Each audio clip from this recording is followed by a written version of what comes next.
Today is the start of Safer Sex Week under the theme, Do Your Part, Safer Sex is a Start. We get the conversation going in this installment of Jamaica Magazine.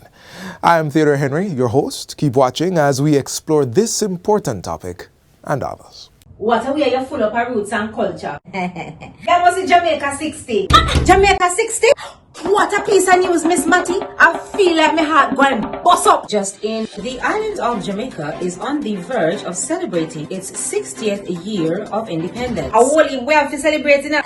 They say the people them, them come here, you know. But you see, when our people decide, say the other people them free paper, bono, them say if it's war, start it, whatever. We all collect medal, panta, medal. Amount of tongue we give them, The celebrations are slated to begin on January 1st, 2022. Organized by the Ministry of Culture, Gender, Entertainment and Sport. We have more in this report. I am on site and planning activities are ablaze. Persons are advised to download the Reggae Jamaica app to know what it pre. Activities for the Jamaica 60 celebration. I forgot to download the app to get the updates then.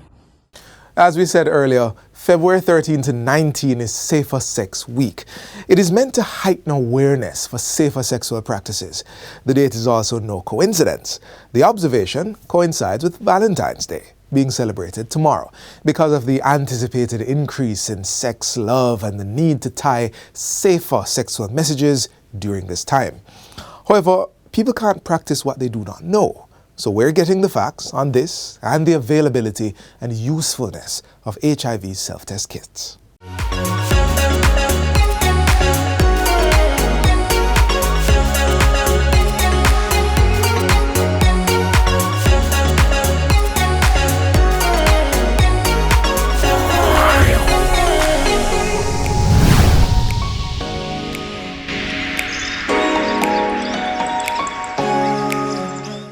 Welcome to Get the Facts, the program that provides you with information on government's policies and initiatives. I'm Beatrice Campbell. Our focus today is health, safe sex, HIV self-test strategy, and general information on the services of the National Family Planning Board. My guest is Director of Health, Promotion and Prevention, Andrea Campbell. Ms. Campbell, welcome to the program. Thank you for having me.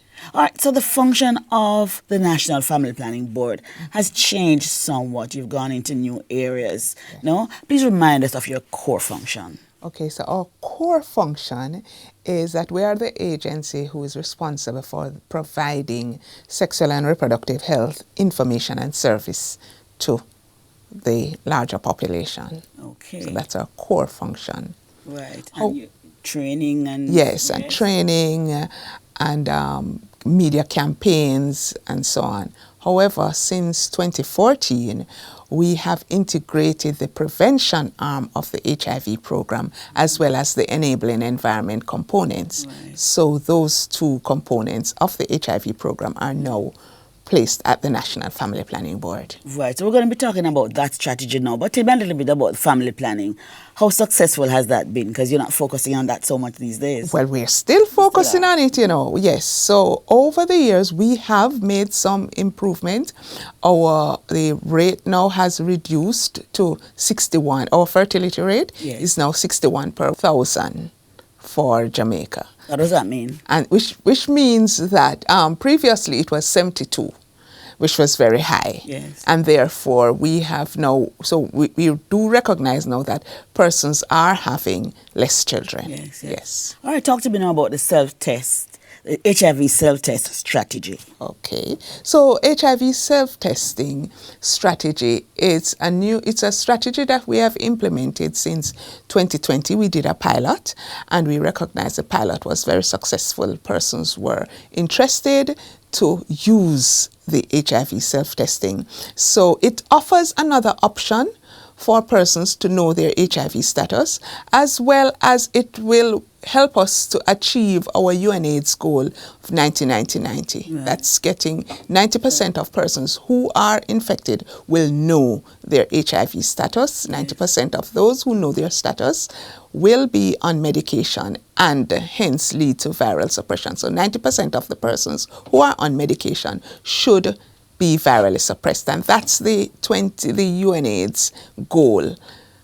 And therefore, offering self-testing is actually another option of trying to achieve our first 90. Yes. And as at 2020, we were actually at 86 of the first 90. So we're getting there. Because you were offering the test before you actually did it yourself. Yes, we offered the Aura Quick before, but it was actually done by the outreach officers who did the test, right? However, now we're actually giving persons the test to say, okay, go home and do your test. So you're not giving out the kits, as we would call them. Yes. You're not giving so that persons will be able to access a kit. Yes. Well, they are able to access it now at selected pharmacies. We have 20 for free? No. Okay. 27 pharmacies that they can purchase the kits presently across the island. However, come next month, early March, we will be rolling out the HIV self-testing strategy across the public sector, where persons can access a kit, whether through their health facility or from the community workers attached to the program, or any of the 4 CSOs that provide HIV services. All right, so this self-testing, is it easy? I mean, you're asking persons to do it. Does it involve a needle? No needle, needle at all. It's actually just a swab of the gum line, and they are able, so the instructions are with the package, and also when persons access the kit from the outreach worker, or whoever they access it from, they should get the information, and they'll also get a leaflet as to the instructions of how to use the kit. So it's just swabbing the gum line to collect the matter. Yes, and then they'll just test. It's simple, 1, 2, 3. And within 15 to 20 minutes, they will know their status. Excellent. So a kit can only be used once? Once, yes. Okay. Yes. So you said there are 27 pharmacies where we can get these kits now? Yes. Right, but across the island? Yeah, across the island. Very good. What's the cost? Well, the cost varies. It's between 1,200 and 2,000 per kit. Okay. Yeah. And that's a cost. Can you use health cards to get the kit? It depends on the pharmacy. Okay. Yes, Okay. Yes. So we want to achieve this 95. Or you said 90%. 90% by 2025. That's our aim now. What figures look like now? What do they look like now? It's pretty good. As I said, we are at 86%. So that's about 28,000 persons who actually know their status. People are actually actually coming out now to get their kits and are using persons it. Yes. have been asking. As I said, we did the pilot in 2020. Yes. And we had 595 persons who actually took a kit. And of the 599, 499 used it. When we followed up, reported that they used it. And for those who didn't use it, just various reasons. Persons were scared of getting the result. Persons were a bit anxious of doing the test. Yes. But overall, the overall response was very good. And in last year, April, we launched our public-private partnership with the pharmacies. And we supplied 22 pharmacies with kits, between 5 and 10 kits. Yes. And when we did a follow-up 3 months later, all of them were sold out. Excellent. And since then, we have expanded so we have now 27 pharmacies on board, and all of them have stocks, and some persons have actually reordered stocks since then. You've said that you follow up with the people who you give the kits to, right? Okay, yes. But what about those for the pilot? For the pilot. How do you measure that now? How do you know the status of the persons who would have bought their kits at the pharmacies? Well, we don't know the status. That is one thing. We don't know the status. But we are hoping that if with personal responsibility and persons, when knowing their status, because they know where they can go to access treatment, then they would be accessing treatment. And then you probably could use that information. Yes. So we will be collecting, for persons who come into the treatment sites, we will be collecting information as to, did you do a HIV self-test? Yes, so hopefully the next 2 years we should be able to say, X amount of persons came in because they used the self-test. Right. But is there any kind of plan to reach these people, any kind of link with the pharmacies? Well, data, demographics, the only thing is collected from the pharmacies would be their age range and whether it's male or female, and as I said, they get a leaflet that they can call in. Yes. So we're hoping that persons will call and persons will access treatment, whether from their private doctors or through any of the treatment sites available across the island. I can see you'll have some issue with this new Data Protection Act, but that's another program. Yes, it is. We're talking health issues today, and we take a break now and return after this message. So stay with us.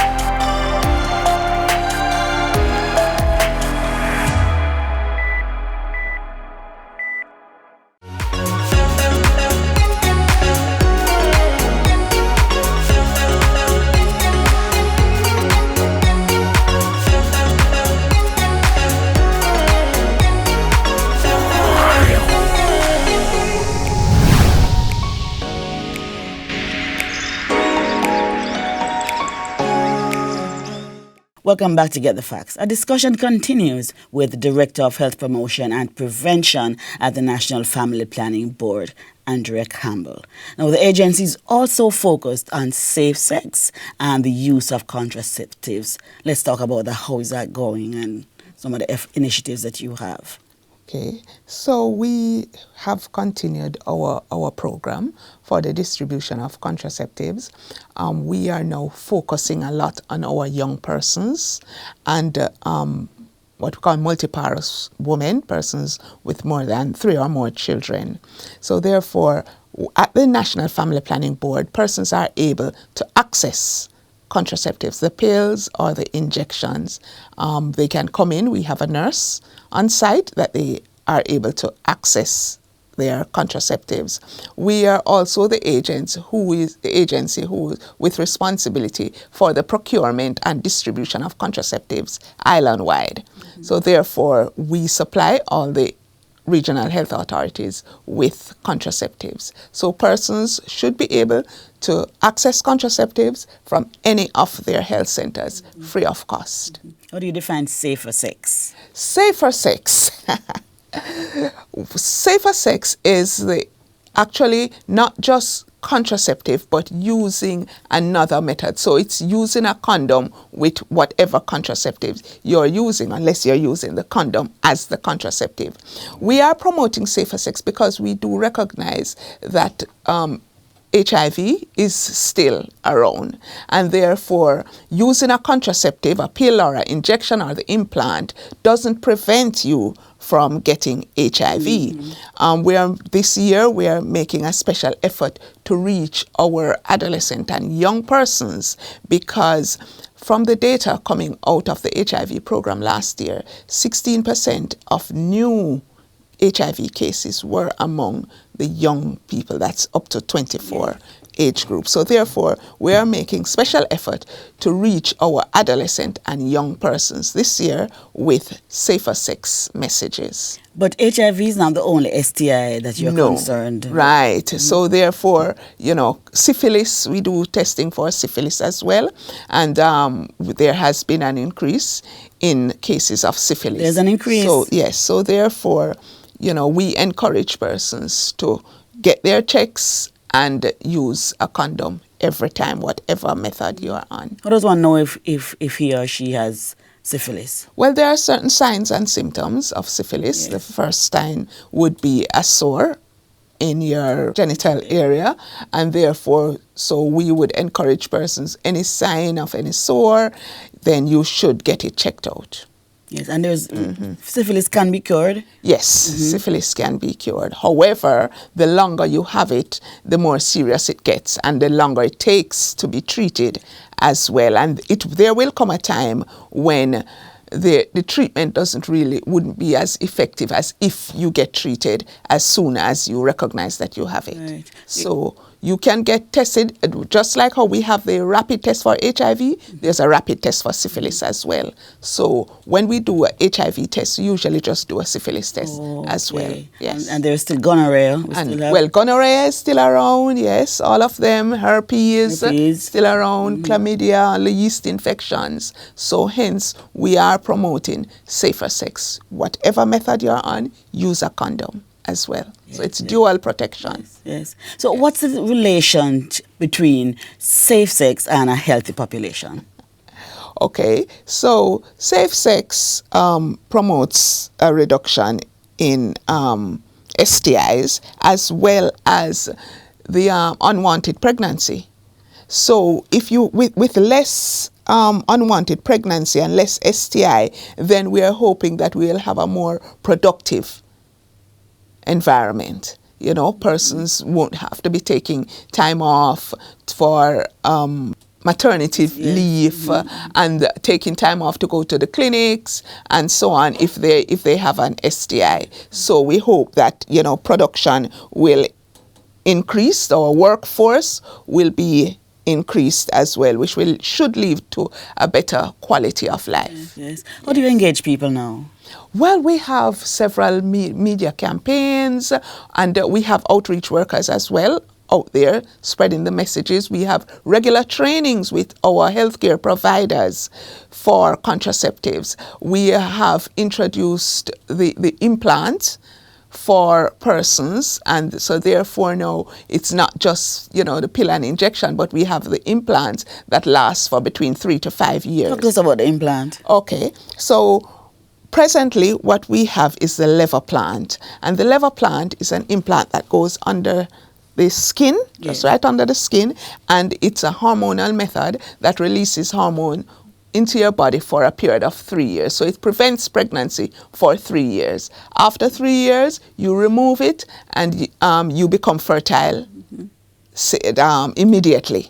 So at least you'll be preventing pregnancy for another 3 years. Okay. Yes, right. And that's a new. We have trained persons. We had some support from IDB for a program to insert another implant called Jadel in adolescents, and our target was to reach 500 adolescents. We actually reinserted implant in 540 adolescents. Okay, yes. Okay, tell me about the activities for Safer Sex Week.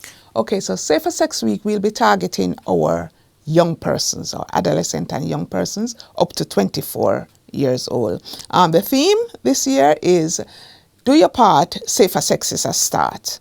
We'll be having several IG Live. I'm sure that you have heard of the Marge Roper Counseling Service. Yes, definitely. Right, from 2 is better than too many days. So we have rebranded the youth arm of the Marge Roper Counseling Services to target our young persons, and it's now called Youth Expression. So during Safer Sex Week, we will be having the launch of our Youth Expression program, as well as targeting our adolescents with some IG Lives, using some influencers to get the message across to our young persons. Remind us of the theme again. Do your part, Safer Sex is a Start. Okay, what's your part? Do your part. Use a condom. Practice safe sex. Yes. Or abstain. Yes. Because the message is we still have young persons out there who we would like to abstain, you know. So do your part. Safer sex is a start. And abstinence is also a part of safer sex. Right. Thank you so very much for coming to share with us today. It was a real and important conversation. This has been Get the Facts. Our guest was Director of Health Promotion and Prevention at the National Family Planning Board, Andrea Campbell. Thank you so very much for watching. Until next time, I'm Rose Campbell. Take good care.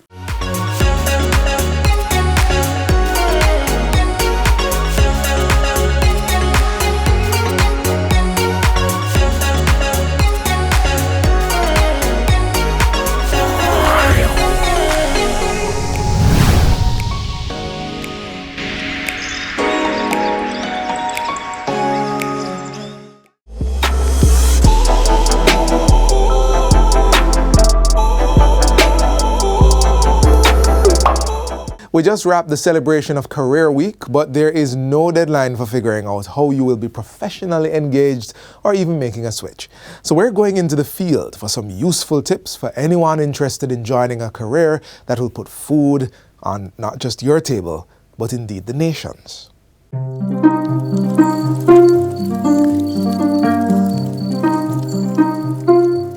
Farming is a way of life, especially here in Jamaica.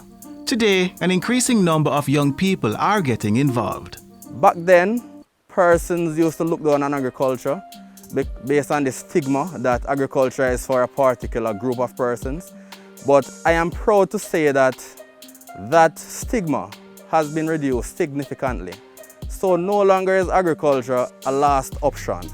It's a primary option where persons are now interested in pursuing even studies at the master's level in agriculture.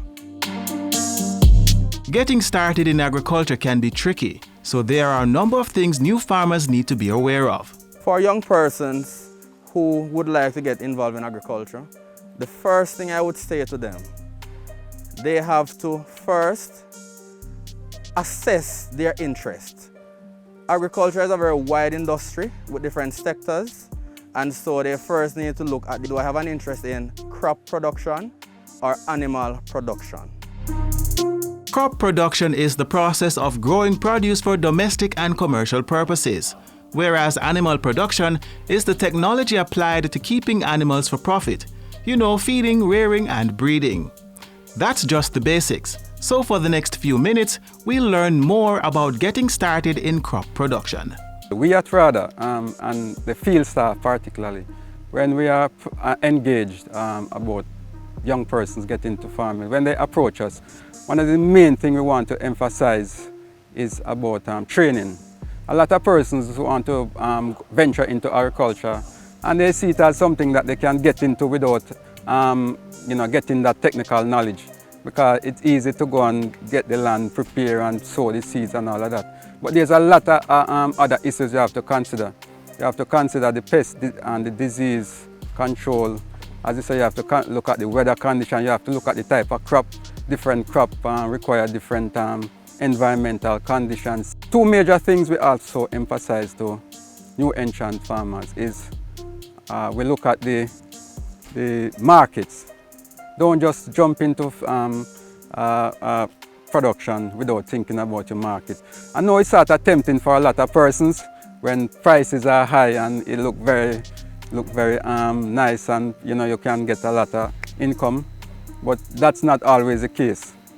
Because by the time you put in that crop, the price is usually, and the crop come in, the price is usually low.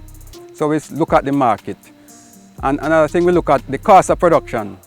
A lot of new entrant farmers, they want to get into production without looking at what it costs to produce a crop. That is very important, because that is how you can determine if you are able to make a profit based on how you estimate your costs and your market price and all of that. So we emphasize the cost of production. So those are some of the things we emphasize to new entrant farmers.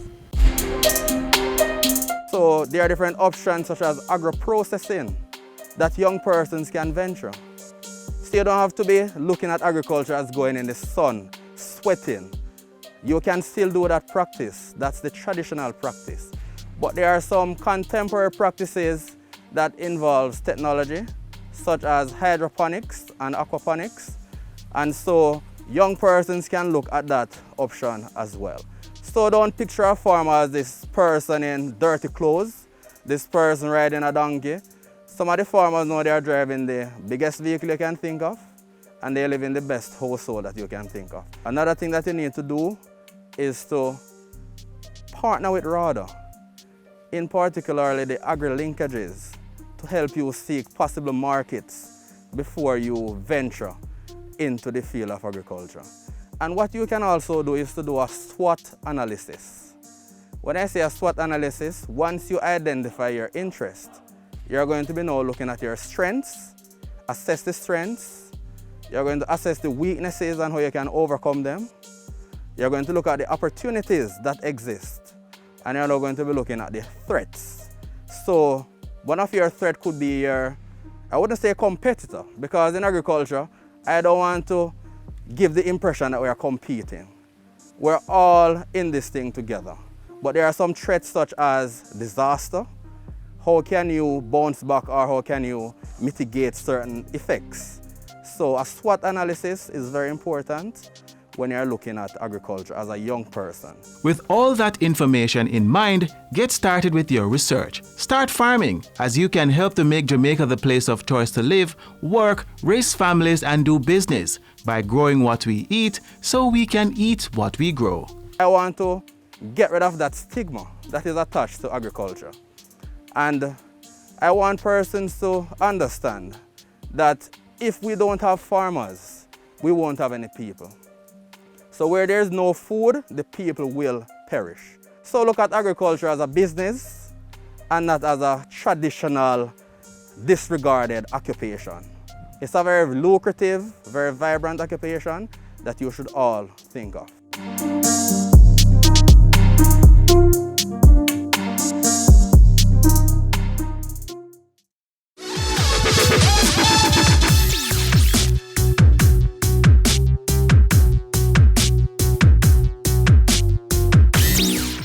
It's World Radio Day. Did you know that's a thing? It's a global celebration that was adopted by the United Nations General Assembly in 2012. According to the UN, radio continues to be one of the most trusted and used media in the world. Hence the 2022 theme, Radio and Trust. Every day on Jamaican airwaves, listeners are informed and entertained from a wide array of news and opinion programs. And it's not a new thing. In fact, through RJR, Jamaica was the first country in the British Commonwealth to broadcast regular, scheduled programs on the FM band. Here are a few other facts on Jamaica's radio history. Number one, in 1939, the first broadcast was transmitted via a shortwave ham operated unit from the Seaview Avenue home of John Grinnan. The call sign was VP5PZ and offered wartime news and information for a half hour once a week. Number two, commercial radio broadcasting began in Jamaica on July 9, 1950, when the government granted a license to the Jamaica Broadcasting Company, JBC, a subsidiary of the British Rediffusion Group. Number three, in the early 1950s, RJR, which started off as Radio Jamaica and Rediffusion Network, distributed 200 little brown radio boxes, rediffusion boxes, to communal locations like police stations, schools, and shops, so that more Jamaicans would have access to radio information and programming. Number four, 1951 ushered in wire radio service, meaning that transmissions were sent from a central station. Today, there are dozens of radio stations operating in the country. JIS has programs on most of them, continuing to provide a space for all voices to speak out, be represented, and heard. This spread of information is an important ingredient in the formula to ensure Jamaica truly becomes the place of choice to live, work, raise families, and do business.